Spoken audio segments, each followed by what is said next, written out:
Hello guys, Stonk here, bringing you today another commentary video while I'm playing in an LAV on Lancang Dam. I'm trying out a loadout a subscriber really wanted to see, and I also myself wanted to try, and that is the Gunner SOFLAM plus a TOW missile.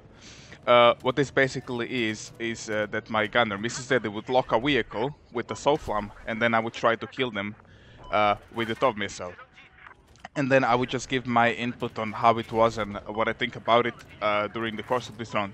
I wanted to try it on Lancang Dam just to see how LAV would fare as a not top of the chain vehicle over here. I mean, there are tanks, there are shit tons of aerial vehicles, and LAV is definitely on not on top of the food chain vehicle wise on such a map. The reason for this is the enemy has two tanks. They have also two LAVs. They have their air, they have the gunship, they have everything, and LAV just doesn't fare good in that environment. LAV fares good in an environment like Flood Zone, where you have two LAVs and that's it. Over here, it's just too much vehicles and too much things which can kill an LAV.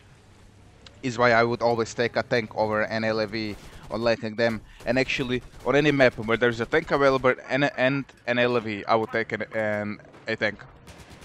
Tank can kill infantry much more proficient than an LAV, and which is kind of stupid actually, to be honest. I mean, LAV is a light armored vehicle. IFV stands for infantry fighting vehicle, and well, yes, you can fight infantry with an LAV. It's much more easier to do with a tank.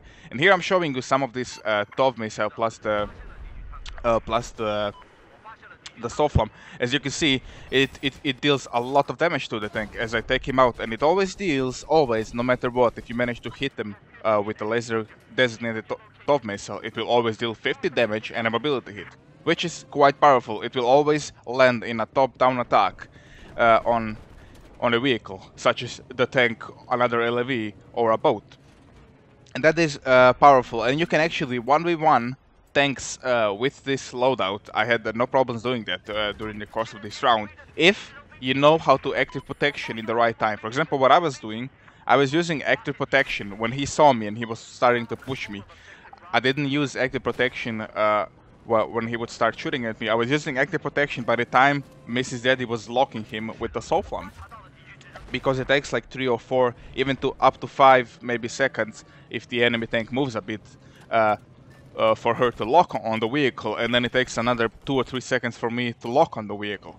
So up in that time I'm just trying to use APS, so I block some of the shots that he's shooting at me to get the hit on him. And here we're fighting an LAV that is running the same loadout as I do, as he hits me for 50 damage and I hit him for 50 damage, but then I just finish him with a regular TOW missile.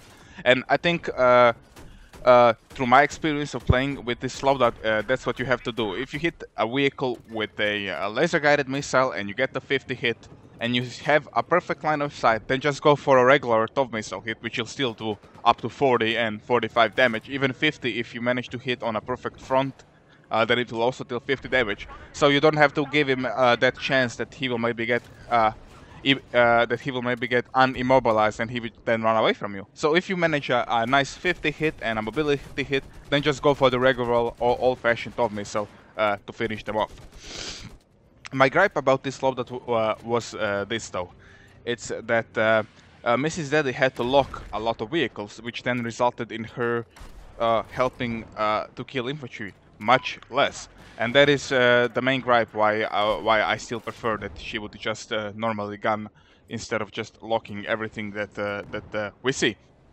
As I said, the reason for this is that this wouldn't be a problem if a TOW missile existed for a tank or whatever, but since an LAV is not so proficient at killing infantry, unless you have really great aim with the APFSD shell, which I in this round didn't have, I really cannot kill infantry fast as she would. So forcing her to use the SOFLAM more than the gunner seat, and it just resulted in that it wasn't so proficient. We weren't so proficient at infantry, but we managed to kill the infantry even, but we were a real nuisance to the enemy vehicles. And over here we're driving to Echo Flag, And I know that they're in the buildings, that's why I'm already in the middle of the flag. I already saw 2 of them in the building, and I could just stay here. Note that we are not running proximity scan in this video, since if you equip the gunner SOFLAM, then you don't have proximity scan. But if you know what you're doing, then that really doesn't matter so much. Of course, proximity scan will always be proximity scan, a really nice gadget to help you identify running infantry towards your vehicle. But over here we didn't have it, and we still managed not to get C4 Mojut or not too much RPG Mambo Jumbo. And over here I'm about to do a critical mistake. The enemy team has Charlie, and I see that we are losing Bravo. But I know that they always have that fucking gunship in the air, and I know that it's a real nuisance to everybody. Not to me particularly, but to everybody else it was a nuisance. And why it wasn't to me particularly is because I had thermal camo like most of the time, and he just doesn't see me all the time.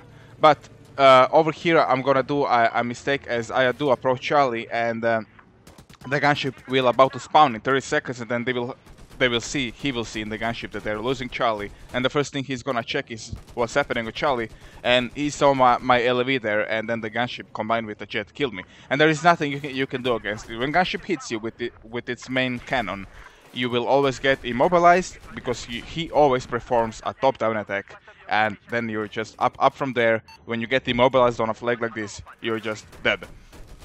As I'm trying to fight these 2 guys over here, and Mrs. Daddy bails to kill this guy who was trying to C4 Mojo me, and I'm just gonna try to take down this boat, and I managed to land 53 hit, and then another hit with some of the shells, and I think he has some repairs. There are some people in the water over there, and I'm just gonna finish him with the 25mm cannon if I can.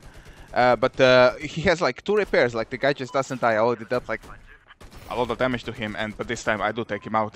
And I really shouldn't have done this. And the reason why I'm running active protection also in the LAV is because smokescreen, while it works nice for the tank, the problem with the LAV is that LAV gets immobilized from literally everything. You can shoot 1 RPG on the front LAV, and if you manage to land a nice spaced shot, you will get a mobility hit.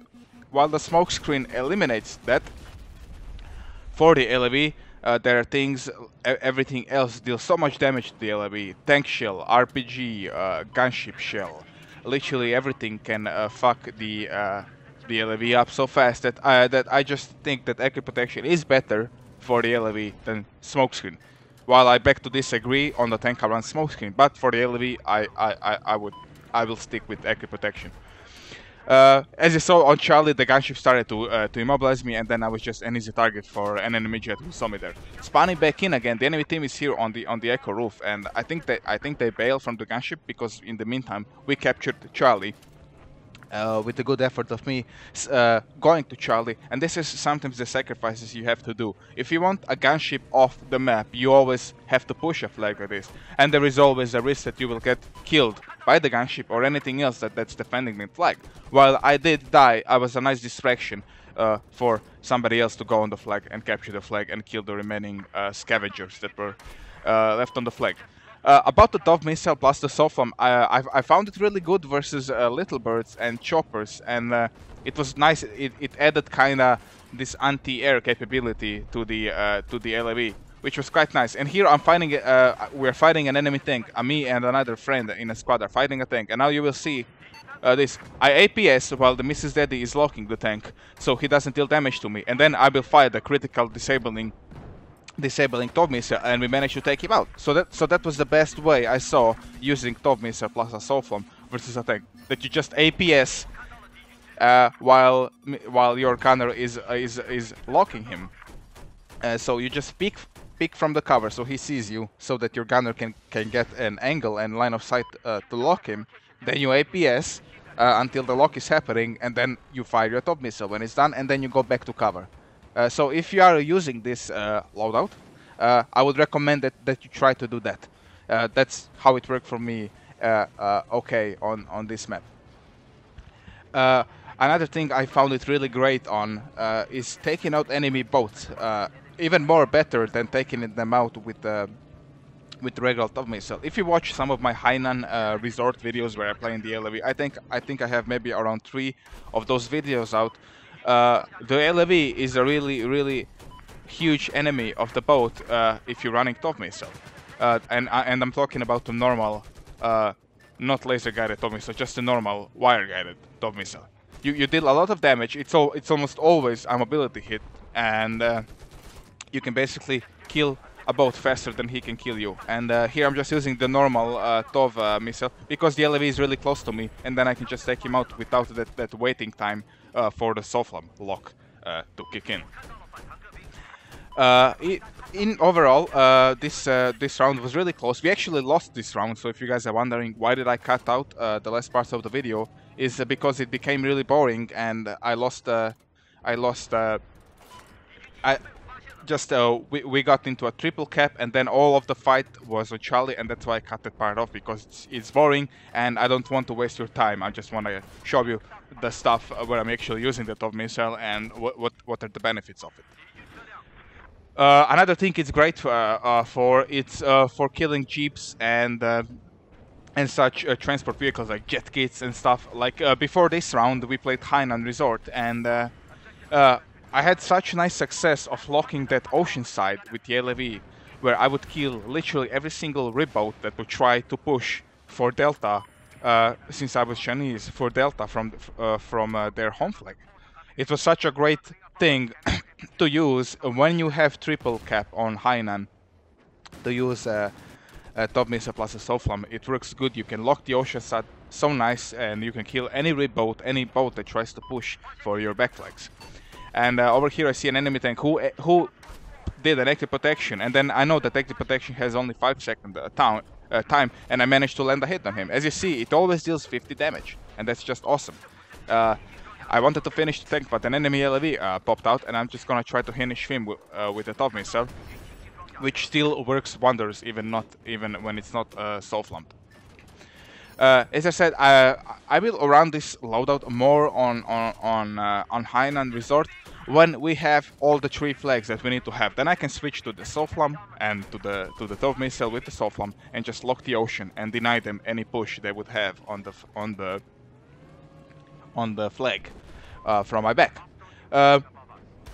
Overall, it was a fun thing to play with, and over here I'm gonna show you how good it is dealing boats. I land a 50 mobility hit on a boat, and the good thing is you can immediately launch another missile as I take the boat down, and there were like four-man boat. If you check the kill feed, you can see I did a 4-man kill. I just saved my boat or an LAV who was fighting them there, and that's the main benefit of it. It's great on taking out vehicles, any vehicle. It always deals 50 damage, and to show you versus the Little Bird, when the Little Bird uses his countermeasure and you lock him, you will get a disable hit on him.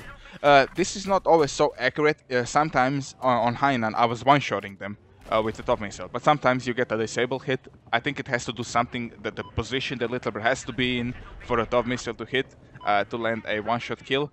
But as you can see, the LAV does a really good job at keeping the enemy helicopters at bay.